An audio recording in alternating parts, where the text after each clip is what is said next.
Welcome back जी। मैं हूं शकील सलाम और आप देख रहे हैं प्रोग्राम हमारी सेहत। मेरे साथ है डॉक्टर शायर लतीफ़ हैं, कंसल्टेंट साइकाइट्रिस्ट हैं। आपके बहुत से मैसेजेस, बहुत सी फ़ोन कॉल्स भी आ रही हैं और प्रोग्राम का ये आखिरी हिस्सा है, बहुत अहम हिस्सा है। बहुत सी हमने बातें करनी हैं, आपके सवाल भी लेने हैं और आपके सवालों के जवाब भी देने। ब्रेक से पहले सुल्तान खान जर्मनी से उन्होंने फ़ोन किया था अपने बेटे के हवाले से। 26 साल के उनके बेटे हैं और उन्होंने एक मुर्दा लाश देखी थी एक औरत की घर में। तो उसके बाद जो उनको जो शॉक हुआ, जो सदमा हुआ, तो उसकी वजह से जो उनकी हालत है, वो समझते हैं कि क्या इसका लिंक हो सकता है मेंटल हेल्थ से? कुछ भी लिंक हो सकता है जी मेंटल हेल्थ से। जी। हर किसी की अपनी वनरेबिलिटीज़ होती हैं। कुछ लोग ज़्यादा स्टर्डी होते हैं, कुछ नहीं होते। कुछ यू नो पिन को भी देखकर घबरा सकते हैं। कुछ लोग बड़ी सी चीज़ को बर्दाश्त भी कर सकते हैं। तो क्या उनके ऊपर असर हुआ हुआ, उन्होंने लिंक डायरेक्टली दिया है। उन्होंने कहा तो है कि जी उन्होंने जब से वो देखा तब से ये सिम्टम्स हो रहे हैं। ज़रा उनसे पूछा नहीं गया कि कौन से सिम्टम्स हैं। हो सकता है मतलब कि एंग्जाइटी भी हो सकती है, डिप्रेशन भी हो सकती है, और एक और एंटिटी है जिसको हम पोस्ट ट्रॉमेटिक स्ट्रेस कहते हैं, जिसमें anxiety in certain situations, hypervigilant stage जिसमें घबराए रहते हैं हर वक्त लोग, सर्टन सिचुएशन में अवॉइड करते हैं क्योंकि वो रिमाइंडर देता है। फ्लैशबैक्स होती हैं, नींद आती हैं, नाइटमेयर्स आती हैं सर्टन चीज़ों की। तो क्योंकि उन डिटेल उन्होंने नहीं बताया, तो इन तीनों में से कुछ भी हो सकता है। लेकिन साथ ये भी जहन में रखना है कि हो सकता है कि इनका कोई ताल्लुक ही ना उसके साथ। हो सकता है बाय कोइंसिडेंस हो कि उन्होंने कोई देखा लेकिन काफ़ी देर से एक चीज़ चल रही है। तो आई थिंक मेरी एडवाइस यही होगी कि अगर ये एक चीज़ चल रही है तो उन्होंने इसको हाईलाइट किया है, तो फर्स्ट पोर्ट ऑफ कॉल जैसे हमने डिस्कस किया था कि अपनी जीपी से रुजू करें। ठीक है, बिल्कुल ठीक है। लंदन चलते हैं। लंदन से हमारी एक बहन इसको टेलीफोन लाइन पे है। अस्सलाम वालेकुम बहन। जी अस्सलाम वालेकुम बहन। जी बहन, अस्सलाम वालेकुम। जी हाँ, मुझे बताया गया कि हमारी एक बहन लंदन से हमारे साथ इस टेलीफोन लाइन पे हैं। बहन, आपको आवाज़ आ रही है? अस्सलाम वालेकुम। जी वो मैंने इधर से अपनी बहन की हॉल से बात करनी थी। जी जी, क्या कहना चाहेंगे? हाँ जी, आपको मेरी आवाज़ आ रही है? जी हाँ बिल्कुल, जी, अब मैं आ रही अपनी है। अब बहन की टीवी हॉल से बात करनी थी। वो दरअसल 10 साल पहले उससे डायग्नोज हुआ था स्किज़ोफ्रेनिया। ठीक। तो उसके बाद क्या हुआ है कि पिछले 3 सालों से वो बिल्कुल ठीक हो गई थी। तो 7 ईयर्स वो बिल्कुल ठीक रही। अभी पिछले 3 सालों से उसे रिलैप्स हुआ है क्योंकि वो एरोप्रोप्राज़ोल पे थी। दैट वाज एंटी डिप्रेसेंट, और उसकी 10 मिलीग्राम पे थी और आहिस्ता आहिस्ता वो 5 पे आ गई थी। Because to start of with में पहले बहुत हाइपरटेंसिव थी। अच्छा। तो उसके बाद वो लो पे आई, तो फिर उसने एक दफ़ा अपने डॉक्टर को कहा कि मैं बिल्कुल ठीक हूँ, अब मैं क्विट करना चाहती हूँ अपनी मेडिसिन। तो उसकी डॉक्टर ने उसकी वो छुड़ा दी। तो अब उसके बाद से 3 सालों से उसकी बहुत तबीयत खराब है और बहुत कंडीशन बैड है। अब वो वापस गई है। डॉक्टर ने उसे एक और मेडिसिन पे लगाया था, उसका मैं इतनी श्योर नहीं हूँ, लेकिन अब उससे फिर घूम फिर के वापस एरोप्रोप्राज़ोल एबिलिफाई पे आ गई है और उसकी अब उससे इंजेक्शन के फॉर्म में लगा जा रहा है। लेकिन इट्स जस्ट वो उसे हेलुसिनेशंस आते हैं, उसे आवाज़ें आती हैं, वो पिक्चर्स के साथ बातें करती है। तो वो अब उसके इख्तियार में नहीं होता कि कभी कभी वो शार्ट भी करती है। अब हमें समझ नहीं आ रहा कि अब वो वापस साइकेट्रिस्ट यूनिट के पास भी है, उसे इंजेक्शन लगे हैं, वो भी एरोप्रोप्राज़ोल के। She is of medication. अब वो इंजेक्शन के फॉर्म में मेडिसिन ले रही है, पर उसका अब अगर कहे ना 19-20 का भी फर्क है, वो भी नहीं है। मैं पूछ सकता हूँ जी आपकी इंजेक्शंस कितनी लगी अभी तक उनको? उससे अभी तक लगी हैं उसे लगती हैं तकरीबन एवरी मंथ। तो अभी उसकी में ये कोई 3rd या 4th डोज है। ठीक है, बहुत बहुत शुक्रिया sister. Keep watching. we'll respond, we'll get a response from Okay, Jazakallah. our consultant. Jazakallah, thank you for the call. सिक्सोफ्रेनिया एक बड़ा लंबा, बड़ा एक नया टॉपिक है। वक्त बहुत कम है, लेकिन जो उन्होंने कहा कि जो ये 10 साल से ये है, लेकिन पिछले 7 साल तक तो वो ठीक था, लेकिन पिछले 3 साल से वापस ये कंडीशन आ गई है। और इस वक्त जैसे आपने कहा कि वो इंजेक्शन फॉर्म की मेडिकेशन पे हैं, और पिछले 3 साल से उनकी हालत काफ़ी ख़राब है। तो इसका क्या आप क्या मशवरा देंगे हमारी बहन को? स्किज़ोफ्रेनिया उस साइकोटिक इलनेसेस के अम्ब्रेला के अंदर आती हैं। अनलाइक डिप्रेशन, एंग्जाइटी, ये ट्रीटेबल हैं लेकिन ये बिल्कुल ठीक नहीं होती। जैसे हमने कहा था कि जो एंटी डिप्रेसेंट्स हैं वो हम कुछ अरसे के लिए ले सकते हैं और फिर बंद कर सकते हैं। जो एंटीसाइकोटिक्स होती हैं अनफॉर्चुनेटली ये लाइफ टाइम मेडिकेशन होती है। डायबिटीज़ की तरह, जैसे डायबिटीज़ में मेडिकेशन आप लेंगे तो आपकी डायबिटीज़ कंट्रोल में रहेगी, उसी तरह स्किज़ोफ्रेनिया में कि अगर आप अगर स्किज़ोफ्रेनिया के लिए मेडिकेशन लेंगे एंटीसाइकोटिक्स, तो वो most probably inevitably and in most cases आपकी लाइफ टाइम के लिए होता है।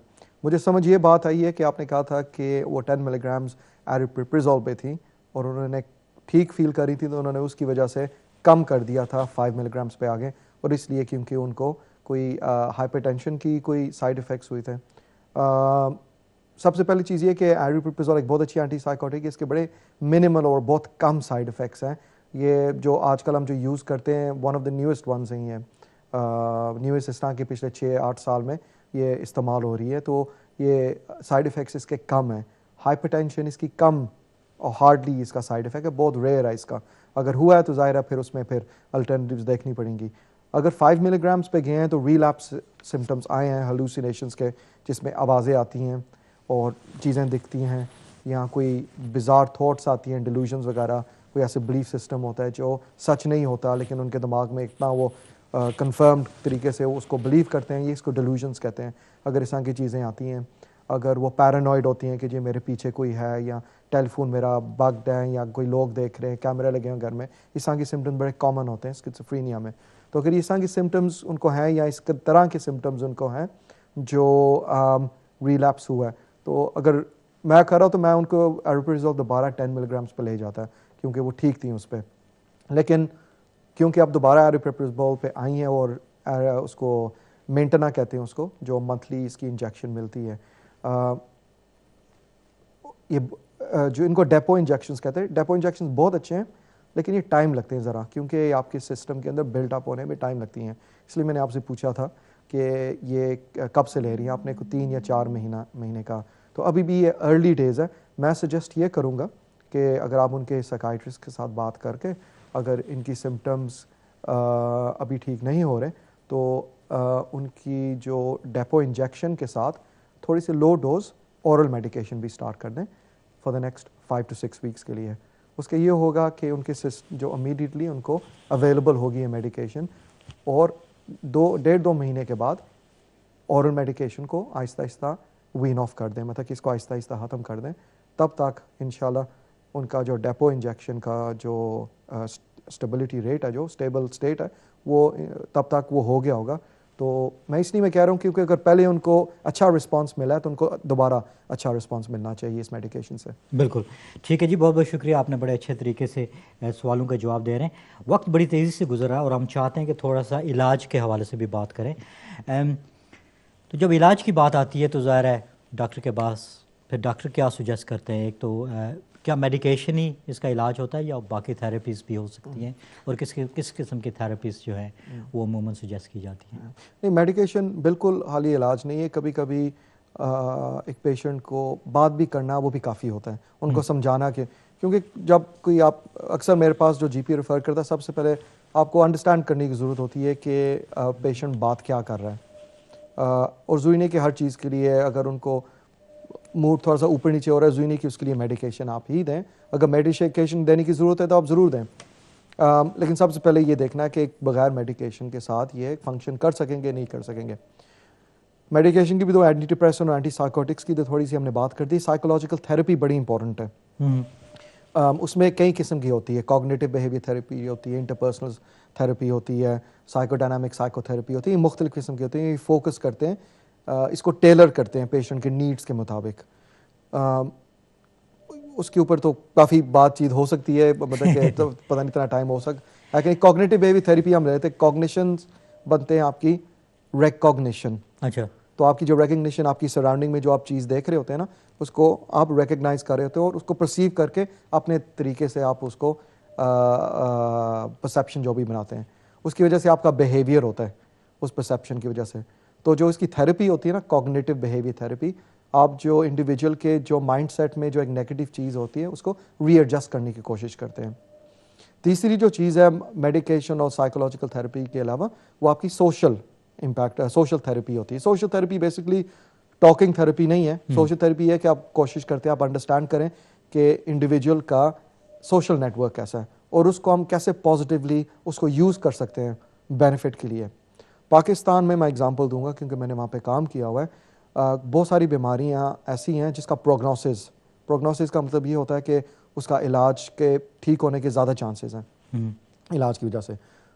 उसकी वजह ये होती है प्रोग्नोसिस, कुछ बीमारियों का, साइकोलॉजिकल बीमारियों की प्रोग्नोसिस बेहतर होती है।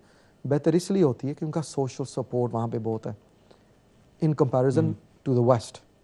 अब यहाँ पे देखें, यहाँ पे लोनलीनेस बहुत है।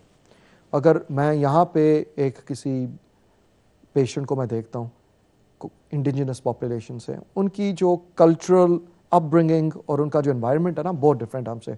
हमारा जो है वो सोशल नेटवर्क काफ़ी कोहीसिव है, उसमें भी बैलेंस होना चाहिए। बहुत ज़्यादा भी करेंगे उसका भी नुकसान है, लेकिन एक बैलेंस ऑब्वियसली होना चाहिए। लेकिन एक सपोर्ट ज़्यादा है हमारी।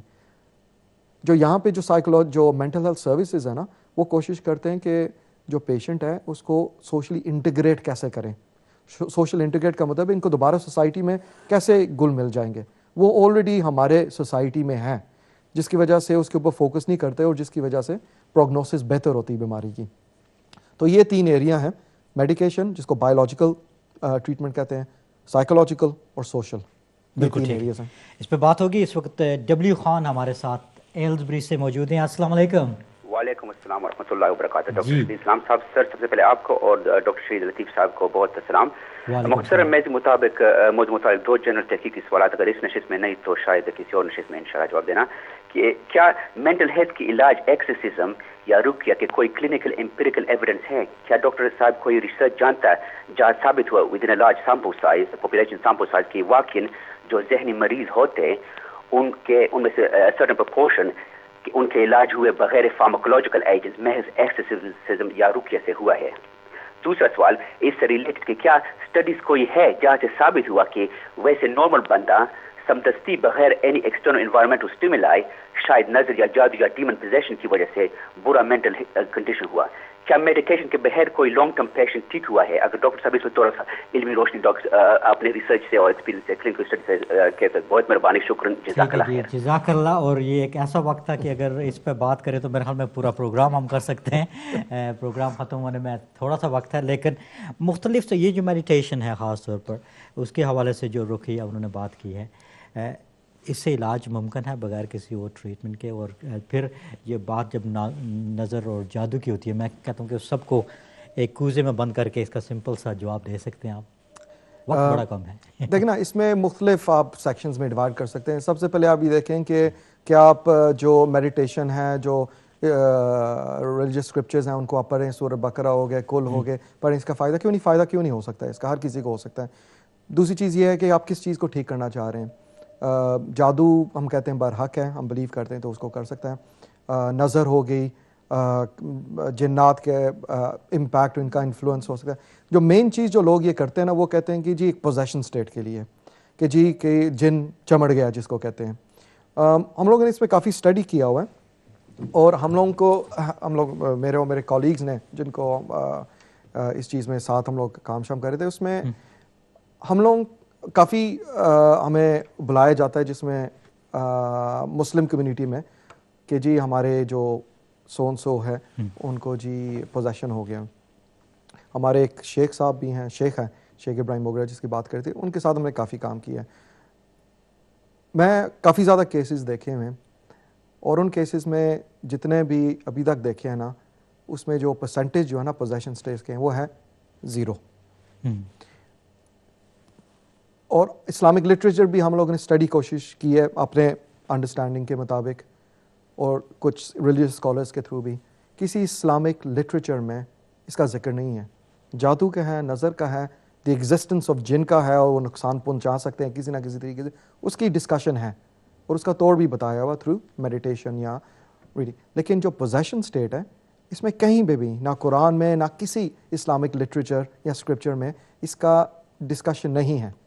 और जब हम पूछते भी हैं फेथ हीलर्स या रिलीजन, वो भी अभी तक हमें कोई, वी आर ऑलवेज ओपन। बाकी जो उन्होंने सवाल पूछा कि क्या एक्सोर्सिज्म और रुकिया जो है और राकीज़ जो हैं तो ये रुकिया करते हैं, क्या इसका साइंटिफिक एविडेंस है या कोई रिसर्च या RCTs वगैरह हुई हैं? The simple answer is no. No, नहीं, इसका साइंटिफिक बेसिस या एविडेंस नहीं, या कोई इसकी स्टडी नहीं हुई अभी इसकी। बिल्कुल ठीक है। अच्छा, जब दवाइयों की बात करते हैं, क्योंकि वक्त काफ़ी तेज़ी से गुजरा और मैं चाहता हूँ कि आपसे कुछ टिप्स भी लिए जाएं, लेकिन मेडिकेशन अक्सर लोग, एक तो कहते हैं, आपने थोड़ा सा जवाब भी दे दिया, अक्सर लोग समझते हैं कि ये एडिक्टिव हैं और सारी लाइफ के लिए हैं और एंटी डिप्रेसेंट जो हैं। दूसरे कुछ लोग कहते हैं कि इसके साइड इफ़ेक्ट जो हैं वो काफ़ी सीरियस होते हैं। तो इस हवाले से आप क्या क्या क्या क्या जवाब देंगे कि वाकई इनके साइड इफ़ेक्ट्स होते हैं और लोग जब घबराते हैं तो उनकी सही रीजनिंग होती है? बिल्कुल सही रीजनिंग होती है। अनफॉर्चुनेटली जो पर्टिकुलरली जो एंटी साइकोटिक्स होती हैं, जैसे पहले बात हो रही थी, किसी ने फ़ोन किया था कुछ एंटी साइकोटिक्स के बारे में, स्किज़ोफ्रेनिया और साइकोटिक इलनेसेस के बारे में, बिल्कुल इनकी साइड इफ़ेक्ट्स होती हैं। इसमें ट्रेमर्स भी हो सकते हैं, इसमें रिजिडिटी भी हो सकती है बॉडी की, ड्राई माउथ हो सकता है इसमें हाइपरटेंशन भी हो सकती है कुछ मेडिकेशन से, डायबिटीज़ भी हो सकती है। तो वो हमें प्रोज एंड कॉन्स वे करने पड़ते हैं कि कौन सी मेडिकेशन किसके लिए, किसकी फैमिली हिस्ट्री है, किसका वज़न कितने, वे सर एक और चीज़ जो है वो वज़न भी है, भूख भी लग सकती है, वज़न बढ़ सकता है उसमें बहुत सारे लोगों का। तो ये हमें सारे प्रोज एंड कॉन्स वे करने पड़ते हैं। अगर हम दवाई कोई ना दें, उसका नुकसान क्या है? नुकसान ये है कि साइकोटिक इलनेस वर्स हो सकती है, जिसके अपने नुकसान आता है। अगर हम दवाई देते हैं और उसके साइड इफ़ेक्ट्स होते हैं, किसका ज़्यादा नुकसान है? लेकिन उसके लिए फिर हमें बैलेंस करना पड़ता है कि अगर ये एक ज़्यादा साइड इफ़ेक्ट्स कर रहा, फिर अल्टरनेटिव साइड मेडिकेशन दें, जिसके भी साइड इफ़ेक्ट्स भी होंगे लेकिन लेस बॉदरसम हो सकते हैं वो। एंटी डिप्रेसेंट्स के कंपैरेटिवली कम होते हैं, एंटी साइकोटिक्स जो हैं उनके ज़्यादा होते हैं। लेकिन जितनी रिसर्च होती जा रही है अभी, जितनी मेडिकेशंस आ रही हैं, टाइम के साथ जो साइड इफ़ेक्ट्स हैं मेडिकेशंस के, वो कम होते जा रहे हैं, या कोई ऐसे साइड इफ़ेक्ट्स हैं जिनका भी हमें पता नहीं है, जो बाद में पता चलेंगे। बिल्कुल। लेकिन ये डेफिनेट है कि आज से जो 20, 25, 30 साल पहले जो एंटी साइकोटिक्स यूज़ किए जाते थे, जो अभी भी ट्रीटमेंट रेजिस्टेंट पेशेंट्स में यूज़ किए जा सकते हैं, लेकिन उनके साइड इफ़ेक्ट्स काफ़ी नास्टी होते थे। जी। अच्छा, एक और मैं बात पूछना चाहता हूँ फाइनली, कि जब हम बात करते हैं सेहत की, तो एक तो जहनी सेहत, मेंटल हेल्थ की बात करते हैं, और फिज़िकल हेल्थ की बात करते हैं। तो क्या ये इंटरलिंक भी होता है कि आप डिप्रेस हुए और उसकी वजह से आपको कोई फ़िज़िकल कंडीशन भी होगी, आपको डायबिटीज़ होगी, आपको हार्ट अटैक हो गया, मोटापे की वजह से आप, तो ये लिंक्स हैं आपस में इनका? बिल्कुल है जी। आपका जो भी पूरा साइकोलॉजिकल प्रोसेस है वो बिल्कुल आपका लिंक्ड है उसके साथ। मैं आपको एक एग्जांपल दे देता हूँ। जब आप परेशान होते हैं, आपको लूज़ मोशंस भी हो जाते हैं, किस वजह से होते हैं? कोई ना कुछ तो सिलसिला अंदर चल रहा है ना। एक खातून है, वो अपने बच्चे को देखती है कि जी वो सड़क जा रहा है, छोटा सा बच्चा है, 2-3 साल का, सड़क इधर जा रहा है, वहाँ से ट्रक आ रहा है। वो इतनी परेशान एकदम से होगी कि इतनी स्पीड से भाग के बच्चे को पकड़ेगी कि आप अगर नॉर्मल कंडीशंस में अगर आप उस खातून को कहें कि इतनी तेज़ भागो, नहीं भाग सकती। क्या वजह है? उस वक्त कुछ ना कुछ तो चल रहा है ना अंदर, एड्रेनलिन रश एक और है। तो कनेक्टिविटी बिल्कुल है आपकी दिमाग की, आपकी फ़िज़िकल वेलबींग के साथ, आपके मसल्स के साथ, जो नर्व एंडिंग्स है, कुछ ना कुछ तो चल रहा है। और ये एविडेंस के साथ आपको अंदाज़ा भी होता है कि कुछ आपकी जो स्ट्रेस रिलेटेड फ़िज़िकल इलनेसेस जो हैं, ठीक है, स्पेशली डर्मेटोलॉजिकल, ये जो होती हैं स्किन की, ये काफ़ी ज़्यादा जो हैं ये स्ट्रेस रिलेटेड होते हैं। क्यों आते हैं? स्ट्रेस आपको हो रहा है, आपके कुछ ना कुछ कंडीशंस हो रहे हैं, तो आपको डर्मेटोलॉजिस्ट जो कहेंगे, जो स्किन स्पेशलिस्ट होते हैं, वो तो अक्सर कहेंगे आपको कि जी आपका जो ये आपकी जो स्किन कंडीशन, एक्जिमा वगैरह और एनी अदर स्किन कंडीशन आपकी जी ये स्ट्रेस की वजह से, तो हो सकता है रेफ़र करेंगे जी आप काउंसलिंग के लिए जाएं या साइकियाट्रिस्ट को देखें। ये रोंगटे खड़े हो जाते हैं, यार रोंगटे खड़े हो जाते हैं, बिल्कुल इसी वजह से होती है। अच्छा, फाइनली वेरी क्विकली, बहुत से हमारे बहन भाई जो पॉजिटिव मेंटल हेल्थ का मैसेज लेना चाहेंगे आपसे, कि जो हमारे बहन भाई इस वक्त सुन रहे हैं, उनको अपने आप को पॉजिटिव रहने के लिए और अपने आप को पुरसुकून रहने के लिए, स्ट्रेस फ्री रहने के लिए क्या करना चाहिए? दो चीज़ें तो ऐसी जो सबको पता है, मुझे भी पता है, जो हम बहुत कम करते हैं। अच्छी डाइट रखें, बैलेंस डाइट रखें। बहुत लोग कहते हैं कि जी मैं डाइटिंग करता हूँ या करती हूँ, वो अच्छी डाइट नहीं है। बैलेंस डाइट बड़ी ज़रूरी है। सही चीज़ें खाना, फ्रूट्स एंड वेजिटेबल्स खाना, गोश्त ज़रूरी नहीं है कि बहुत ज़्यादा खाया जाए, इसके भी आपने, क्योंकि कहते हैं ना you are what you eat, तो डाइट बहुत ज़रूरी है। एक्सरसाइज बहुत ज़रूरी है। एक्सरसाइज ये तो एक साइंटिफिकली नोन फैक्ट है कि आप एक्सरसाइज करेंगे, फिजिकल एक्टिविटी करेंगे, आपके कुछ केमिकल्स हैं एंडोफिन्स के नाम से, फील गुड फैक्टर आपसे होता है उनका कि आपको होंगे। जो लोग करते हैं रेगुलरली वॉक करते हैं, जो रेगुलरली फिजिकल एक्टिविटीज़ में पार्टेक करते हैं, अपने आप को बिजी रखते हैं, अपने दिमाग को बड़ा ज़रूरी एक्टिविटी में रहें, अपने आप को बोर ना होने दें, डाइट अपनी अच्छे रखें। These all lead known to lead to positive mental health. बिल्कुल। और फाइनली आज के प्रोग्राम के मुनासबत से जो कुछ सवाल आए, जो कुछ हमारे बहन भाइयों ने सवाल वगैरह पूछा, क्या मैसेज देना चाहेंगे? आपकी तरफ से क्या मैसेज है हमारी कम्युनिटी के लिए? मैसेज यही होगा मेरा कि हमारा कम्युनिटी में सबसे बड़ा जो प्रॉब्लम है मेंटल हेल्थ रिलेटेड जी, वो है स्टिग्मा के साथ। और मेरी सिंसियर एडवाइस यही होगी कि अगर किसी किस्म की साइकोलॉजिकल सिम्टम्स कोई चल रहे हैं जो किसी के डे टू डे फंक्शन पे वो इम्पैक्ट हो रहे हैं, मतलब कि पहले चीज़ें जो आप करते थे वो नहीं हो पाता, लेकिन आप उसकी हेल्प नहीं लेते, ये नुकसानदेह है आप। क्योंकि कुछ चीज़ें ऐसी होती हैं वो शॉर्ट टर्म होती हैं, वो खुद ही ठीक हो जाती, परेशान होती हैं परेशानी की वजह से। लेकिन कुछ चीज़ें ऐसी होती हैं कि वो लगातार हो रही होती हैं और आहिस्ता आहिस्ता बंदा एक कहते हैं ना डाउनवर्ड स्पाइरल की तरफ जाता है या जाती है। तो उस सिचुएशन में ये सिंसियर एडवाइस करूँगा कि सीख expert help. First port of call जो होता है आपके जनरल प्रैक्टिशनर हैं। अगर आप परेशान होते हैं तो अगर आप किसी को जानते हैं उनसे बात कर लें जो इस एरिया के बारे में थोड़ा बहुत जानते हैं, इसलिए आपको गाइड कर सकें। तो ये फोकस है बेसिकली अर्ली इंटरवेंशन के लिए कि आप हो सकता है कोई मेडिकेशन की ज़रूरत ही ना हो सकता है वैसे ही आपसे कोई बात कर ले और आपको कुछ चीज़ का अवेयर कर दे जो आपको ना पता हो, जिसकी वजह से आपको फ़ायदा हो। लेकिन यह है कि बात ज़रूर करें, अपने अंदर मत रखें। अंदर रखना इससे ज़्यादा नुकसानदेह चीज़ नहीं हो सकती। वेंटिलेट करना अप्रोप्रिएटली बहुत ज़रूरी है। डॉक्टर शाहिद लतीफ़, आप कंसल्टेंट साइकाइट्रिस्ट हैं, आप आए, आपने हमारे बहन भाइयों के सवालों के जवाब दिए। मेंटल हेल्थ, डिप्रेशन और मुख्तलिफ इशू पे आपने बात की। बहुत वसी सब्जेक्ट था और इसको आपने बड़े अच्छे तरीके से, बड़े अच्छी तरह एक्सप्लेन किया। जो हमें फ़ीडबैक मिली, जो आपके हमारे बहन भाइयों ने सवाल पूछे, उसकी तरफ से मैं आपका तहे दिल से शुक्रिया अदा करता हूँ। आपने पूरा दिन हमें दिया, इतना लंबा सफ़र करके हमारा साथ दिया और यकीन करें कि बहुत अच्छा लगा क्योंकि आपने बड़े सिंपली इसको बड़ा आसान कर दिया। मेंटल हेल्थ को बड़ा आसान कर दिया। एक ऐसा सब्जेक्ट था कि लोग इस पे बात करते हुए डरते थे, लेकिन आपकी जो अंदाज़ था वजाहत करने का, उसकी वजह से हमारे बहुत से बहन भाई ना सिर्फ यूके बल्कि यूरोप से उन्होंने हमारा साथ दिया। और ये वो बहन भाई हैं शायद वो किसी और से बात ना कर सकें, आज उन्हें पहला दफ़ा मौका मिला कि आपसे बात की और उन्होंने बड़े अच्छे सवाल माशाल्लाह पूछे और बड़े रेलेवेंट थे मेंटल हेल्थ की मुनासबत से। तो मैं अपनी तरफ से, उम्मा चैनल की तरफ से, अपने बहन भाइयों की तरफ से आपका बेहद शुक्रिया अदा करता हूँ कि आप आए। इंशाल्लाह अगर मौका हुआ, आपके पास वक्त हुआ, तो हम दोबारा आपको ज़रूर दावत देंगे। शायद आप कबूल करें या ना करें, ये तो आप पे छोड़ते हैं, लेकिन आपका तहे दिल से शुक्रिया अदा करता हूँ कि आप तशरीफ़ लाए। इसके साथ साथ मैं शुक्रिया अदा करता हूँ APPS UK का, जिनके ताउन से ये प्रोग्राम आप तक पहुँचाया जा रहा है। उनकी तमाम टीम माशाल्लाह एक ख़ास काम कर रही है और उसका एक वाहिद सबूत हमारे सामने आज डॉक्टर शाहिद लतीफ़ हैं जो APPS UK का एक हिस्सा हैं। इसके साथ साथ आप माशाल्लाह कंसल्टेंट साइकाइट्रिस्ट हैं। आपने आयरलैंड और UK से साइकाइट्री की ट्रेनिंग हासिल की, लेकिन माशाल्लाह पाकिस्तान के रावलपिंडी मेडिकल कॉलेज से आपने ग्रेजुएशन की और पिछले 7 सालों से आप नॉर्थहैम्पटन शहर में कंसल्टेंट साइकाइट्रिस्ट के तौर पे काम कर रहे हैं।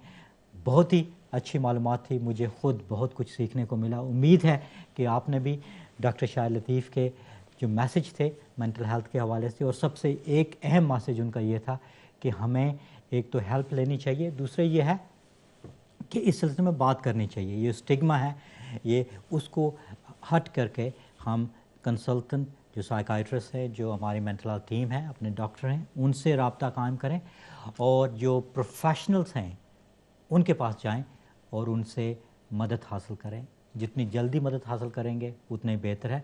हमारी एशियन कम्युनिटी की एक सबसे बड़ी सिफ्त ये है कि हमारे सोशल जो नेटवर्किंग है वो बड़ी अच्छी है और इसकी वजह से जो डिप्रेशन होने के चांसेस कम होने चाहिए। लेकिन उसके साथ हालात ऐसे हो सकते हैं कि हमें ये बीमारी किसी ना किसी वक्त लग सकती है। हालात ये बताते हैं कि UK में तकरीबन हर 4 में से 1 शख्स मेंटल हेल्थ का शिकार हो सकता है, उसमें हम सब शामिल हो सकते हैं। इसलिए आज ही इस पर अमल करें, खुश रहें, दूसरों को भी खुश रहें, अपना और और अपने ख़ानदान की सेहत का ख़ास ख्याल रखिएगा। मुझे इजाज़त दीजिएगा। इंशाअल्लाह अगले हफ्ते एक और प्रोग्राम, एक और मेहमान के साथ आपकी खिदमत में दोबारा हाज़िर हूँगा। अल्लाह हाफ़िज़।